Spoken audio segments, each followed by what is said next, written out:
And leading off the discussion today is Dr. Manuel Guillen. Dr. Guillen is a professor of management at the University of Valencia. He's the founder and director of the Institute for Ethics in Communication in Organizations, IECO, one of our co-sponsors, and he's the director of the IECO-UNESCO Chair in Management, Governance, Trust, and Alterity. He's currently the General Secretary of the European Business Ethics Spanish branch, IEBN, Spain. Widely published, Dr. Guillen is the author of the book Ethics in Organizations, Building Trust, published by Pearson Prentice Hall.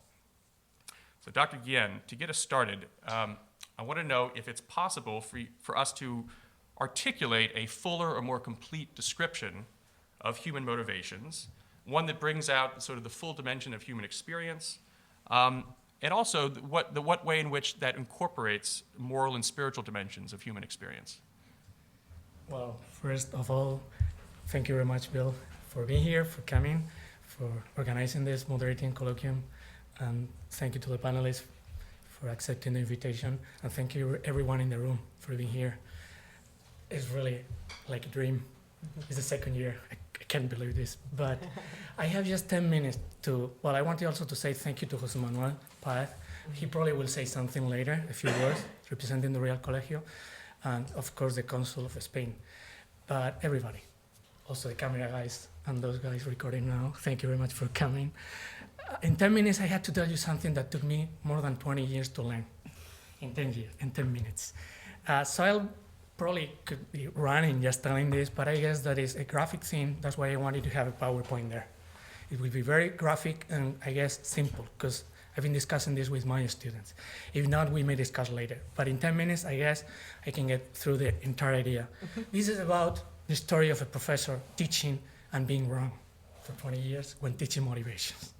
So I was teaching to my students about motivation, and always you start from Abraham Maslow theory, which is the well-known pyramid of motivations.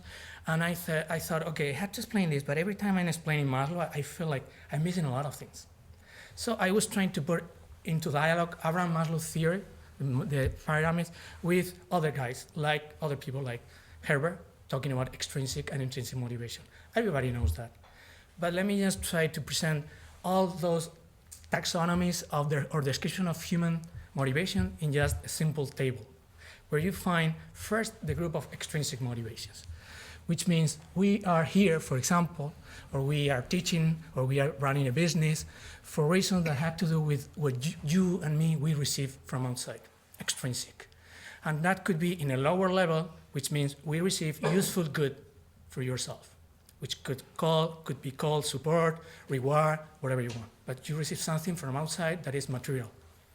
And then you have an upper level going to Maslow area, which is related with the psychological aspects, and is I'm receiving a pleasant good for myself from outside, extrinsic, right? Then you move to the area of Herbert that the extrinsic goods or the extrinsic motivations, where they are not present, like imagine we don't have air conditioning here. I mean, we would really be not motivated at all. But he's saying that by having the extrinsic things, you don't get motivated. You need the intrinsic.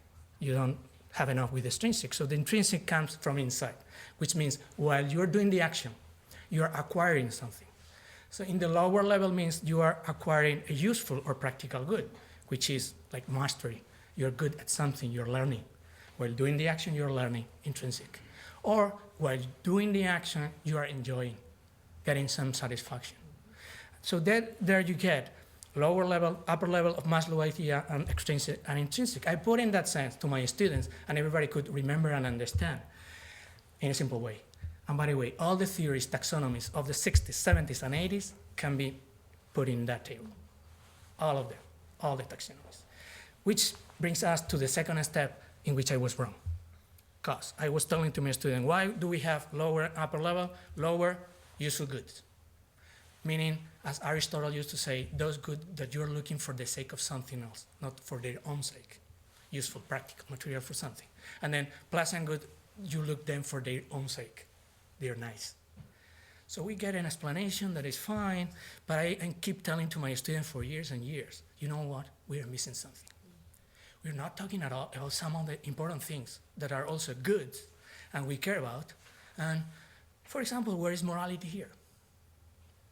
There's no moral dimension here. So I told them, okay, let's try to change this together. So for years we were working together during the class and said, okay, let's go back to Aristotle. And Aristotle is talking about 3 kinds of human goods: useful good, pleasant good, but also moral good. So it seems that not everything is love, but only what is lovable, and that this is either what is good or pleasant or useful.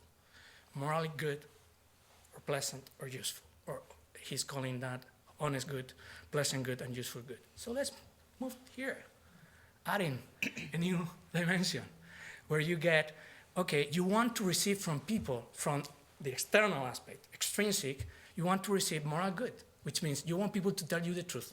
You want people to deal with you in a fair way, to give you justice.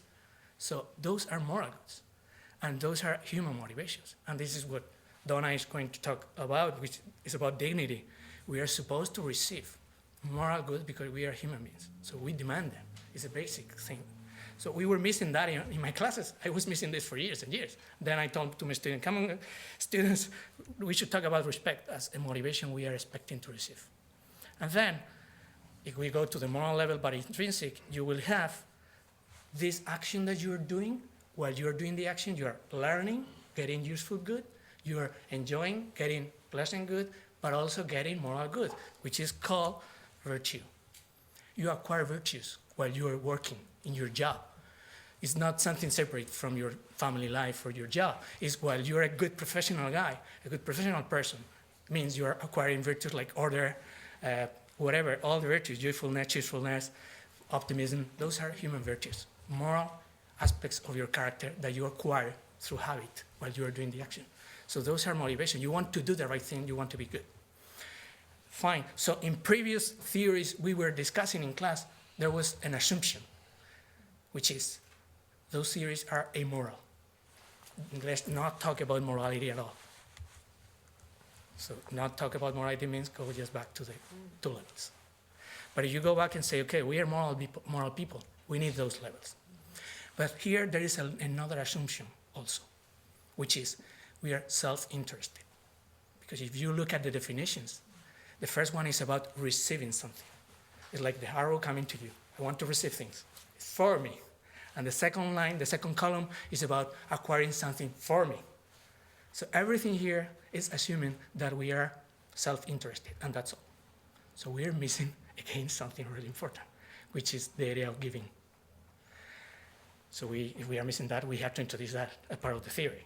Then we call that transitive motives or transactional or transcendental or transcendent motives, which means you are giving the useful good to other people, serving people.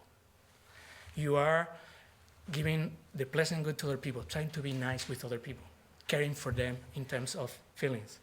And you're trying to help them in the moral sense, which is the classic word called benevolere in Latin, benevolence, giving the good to other people. So you get the entire picture of Maslow theory, but with the moral aspect and the giving aspect. So Sandra, we will talk about the wisdom and moral aspect, and Tomas, we will talking about the giving aspect. We will go deeply there. And I could say, well, good, we have a new theory. We are discussing and in dialogue with Maslow, done. Morality is here. I was giving this presentation 2 years ago or 3 years ago here in this same room to a group of scholars, and a student from MBA program at Harvard, he came to me at the end of the presentation and said, you know what, I love this, but what? But where is the spiritual motivation here? Where is the spiritual thing? And I told him, you know what, you're right. I mean, I try to live this in my personal life. It could be schizophrenic not to tell to my student that I'm trying to live in a spiritual way in my life and then explaining a universal new theory of motivations. So I told him, you know what, this is, okay, it's fine, but I'm missing something. So the story is that after that moment, and for a year, I already knew Michael Hoffman. We decided to write a paper together adding the spiritual dimension. So this is the paper that has just been published in the Journal of Business Ethics last month with Michael Hoffman. He's here. Thank you, Mike, for everything. And also with a professor from Spain. So we are including also the spiritual dimension. How? Simple, it's there. Look at that. spiritual goods. So first you start by receiving goods that are spiritual, which means in that spiritual level is related with everything that you cannot not explain, that has to do with the mystery, is spiritual, is holy. It's not just good, it's something more. For those who believe in God or have a religion, that could be the Holy Spirit giving you gifts. Or for those believing in any spiritual aspect of human life, like life itself, this is a spiritual gift. So this is opening the door to all those people believing in something that is spiritual, not just moral, and is there. If you're open to that, means, okay, if you believe in eternal life or heaven, that's a reward coming from outside, from something spiritual. It's there. And some people is working not only for the material aspects or the moral aspect, but also for the final reward. It's there. Now it's there. Before it was not. And then you have, in the upper level of the moral intrinsic motive, you have the virtue.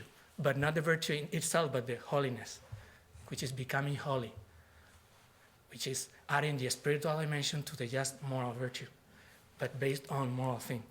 And when you give your spiritual thing to others, usually we call that self-giving. In a Christian tradition, that could be apostolate, or just talking to people to what you believe, but it's self-giving, giving yourself in a spiritual way. Well, the last point I had to say, I don't know, probably, is this like 8-10 minutes? I was teaching Abraham Maslow, right? Abraham Maslow, one of the latest books by Abraham Maslow. I didn't know this book. I've been teaching Maslow for years and years, and I didn't read this final book or one of the latest books.